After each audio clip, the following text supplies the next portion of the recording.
अगर आपके घर में भी कोई मूली की सब्ज़ी नहीं खाता है तो एक दफ़ा इस अंदाज़ से बनाइए तो सारे घर वाले शौक़ से खाएंगे। न सिर्फ खाएंगे बल्कि बार बार फरमाइश पर बनवाएंगे। बिस्मिल्लाहिर्रहमानिर्रहीम, अस्सलामु अलैकुम। Welcome to Mishal cooking corner. आज हम बनाएंगे ज़बरदस्त सी और मज़ेदार सी मूली की ये सब्ज़ी एक नए अंदाज से, ताकि सब घर वाले इसको शौक़ से खाएं।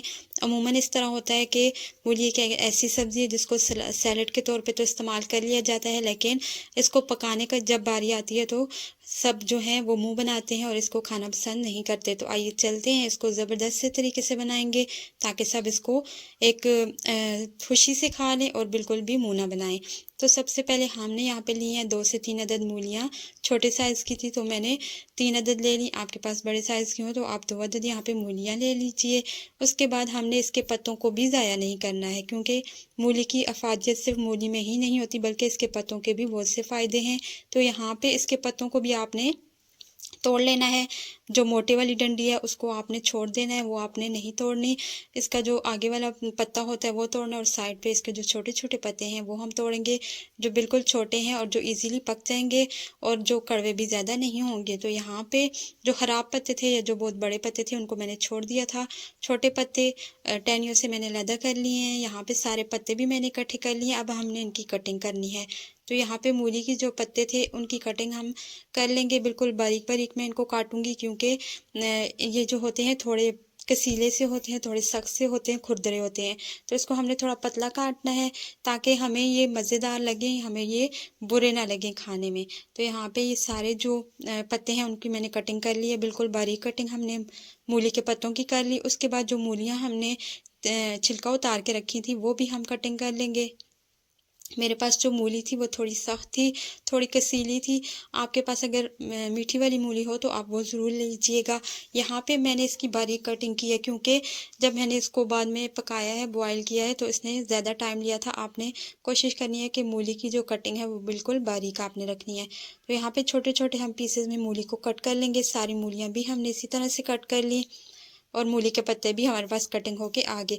अब नेक्स्ट जो है, मूली के पत्तों को हमने वॉश कर लेना है, क्योंकि जो पत्ते वाली सब्ज़ी होती है उसमें बहुत ज़्यादा मिट्टी वगैरह गर्द वगैरह लगी होती है।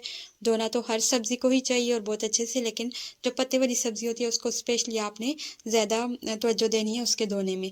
तो यहाँ पे मूली के पत्तों को मैंने थोड़ा से पानी में भिगो के इसको वॉश कर लिया था अच्छे से। बाद में भी इसकी सफाई होगी जब हम इसको बॉयल करेंगे, लेकिन पहले हमने इसको अच्छे से वॉश कर लिया है। उसके बाद मैंने एक कढ़ाई में पानी ले लिया। पानी में जैसे ही बॉयल आएगा तो इसमें हमने मूली ऐड कर देनी है,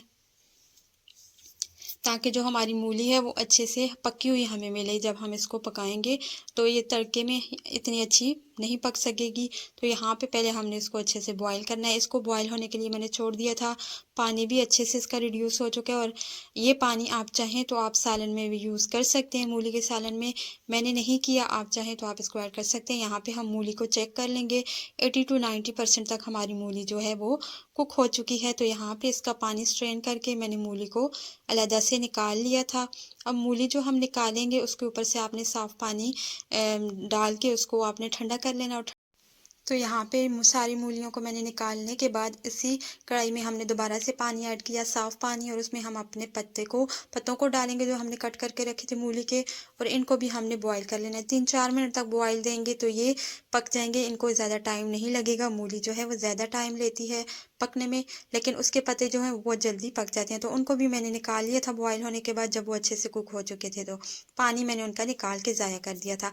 अब जहाँ पे जो मूली हमने निकाली है बॉयल करने के बाद, उसको जब मैंने चेक किया था वो थोड़ी सी सख्त थी और मुझे लग रहा था कि वो बाद में जब हम कुक करेंगे तो वो इतने अच्छे से नहीं पक सकेगी। तो मैंने इसको यहाँ पे मैश कर लिया। आप मैशर के ज़रिए बिल्कुल बारीक भी इसको मैश कर सकते हैं, लेकिन मैंने उसको मोटा मोटा ही रखा था। मैंने बहुत ज़्यादा उसको बिल्कुल बारीक मैश नहीं किया, थोड़ा सा मैंने उसको छोटा कर लिया था। मेरे पास तो मैशर नहीं था तो मैंने उसको स्पून की मदद से ही कर लिया था। उसके बाद हम आते हैं, एक कढ़ाई लेंगे, कढ़ाई में डालेंगे ऑयल बहुत कम यूज़ किया मैंने, आप देख सकते हैं, लेकिन बहुत ज़बरदस्त सी रेसिपी बिना बहुत ज़्यादा ऑयल यूज़ किए भी बन सकती है। तो यहाँ पे प्याज, टमाटर, धनिया पाउडर, धनिया हमने साबुत और ज़ीरा हमने साबुत ऐड करके इन सारी चीज़ों को अच्छे से कर लिया है मिक्स। कोई भी चीज़ हमने बारीक नहीं काटी या पेस्ट नहीं शामिल किया, सारी चीज़ें हमने साबुत साबुत ऐड की हैं।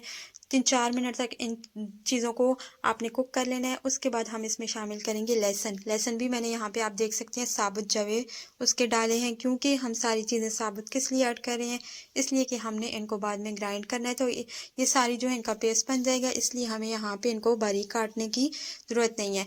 तकरीबन 4-5 मिनट तक सारी चीज़ें कुक होने के बाद आप देख सकते हैं टमाटर बिल्कुल सॉफ्ट हो चुके हैं और हमारा जो प्याज है, लहसुन है, वो भी अच्छे से कुक हो चुका है। तो यहाँ पे मैं इसे सारी चीज़ें एक प्लेट में निकाल लूँगी। गरम-गरम आपने इनको पेस्ट नहीं बनाना, आपकी मशीन ख़राब हो सकती है। थोड़ा-सा इसको नॉर्मल टेम्परेचर पे आने दीजिएगा। उसके बाद थोड़ा-सा पानी ऐड करने के बाद मैंने इसका पेस्ट बना लिया और दोबारा उसी ऑयल में मैंने इसको डाल दिया जिसमें से मैंने इनको निकाला था, इन सारी वेजिटेबल्स को। यहाँ पे थोड़ा-सा पानी खंगाल करके जूसर की वो भी ऐड कर दिया है। अब इसको हमने कुक करना है जब तक इसका पानी ड्राई नहीं हो जाता। तो यहाँ पे तकरीबन 8-10 मिनट लगेंगे। आपने इसके पानी को ड्राई करना है, मसाले को अच्छे से आपने कुक कर लेना है, भून लेना है। तो उसके दौरान अब यहाँ पे हम यहीं पे ऐड कर देंगे नमक आधा चम्मच, कश्मीरी लाल मिर्च मैंने डाली है अच्छे से इसके कलर के लिए आधा चम्मच, 1/4 टेबलस्पून मैंने इसमें लाल मिर्चों का ऐड कर दिया है। उसके बाद मैंने इसमें शामिल किया धनिया पाउडर, ज़ीरा पाउडर जाएगा इसमें, दोनों चीज़ें आधा-आधा चम्मच हमने इसमें ऐड कर दी हैं। ये सारे मसाले ऐड करने के बाद हम इसको मिक्स कर लेंगे। बहुत ही ज़बरदस्त सा सालन बन के तैयार होता है और बहुत ही टेस्टी होता है। आप ज़रूर इसको ट्राई कीजिएगा। यहाँ पे सारे मसाले ऐड कर दिए, उसके बाद मैंने इसको भून लिया। भूनने के बाद आप देख सकते हैं ऑयल जब ऊपर आ जाए तो मतलब आपका मसाला अच्छे से कुक हो चुका है। इसमें पानी ख़त्म हो गया, ड्राई हो गया है। उसके बाद मैंने इसमें जो पत्ते हमने मूली के बॉयल करके रखे थे वो ऐड कर दिए। मूली के पत्तों को आप ज़रूर इस बॉयल करके रखिएगा, क्योंकि इसमें जो इसका कसीलापन होता है, जो इसका खुरदरापन होता है, वो ख़त्म हो जाता है और ये सॉफ्ट से हो जाते हैं। यहाँ पे हमने पत्तों को कुक कर लेना है, तकरीबन 3-4 मिनट तक हम इनको भून लेंगे इसी मसाले में। उसके बाद हमने इसमें मूली ऐड करनी है। मूली को यहाँ पे मैंने थोड़ा सा बहुत बारीक नहीं बल्कि थोड़ा थोड़ा चॉप कर लिया था। उसके बाद हमने इसमें मूली ऐड कर दी। मूली को बिल्कुल हमने ड्राई ड्राई डाला है, पानी मैंने ऐड नहीं किया। आप चाहें तो आप अगर ग़िज़ाइयत वाला सालन चाहते हैं तो आप यहाँ पे मूली का पानी भी ऐड कर सकते हैं, लेकिन मैंने ऐड नहीं किया है। तो यहाँ पे हम मूली को ऐड करने के बाद तकरीबन 5 मिनट तक इसको अच्छे से कुक कर लेंगे, भून लेंगे।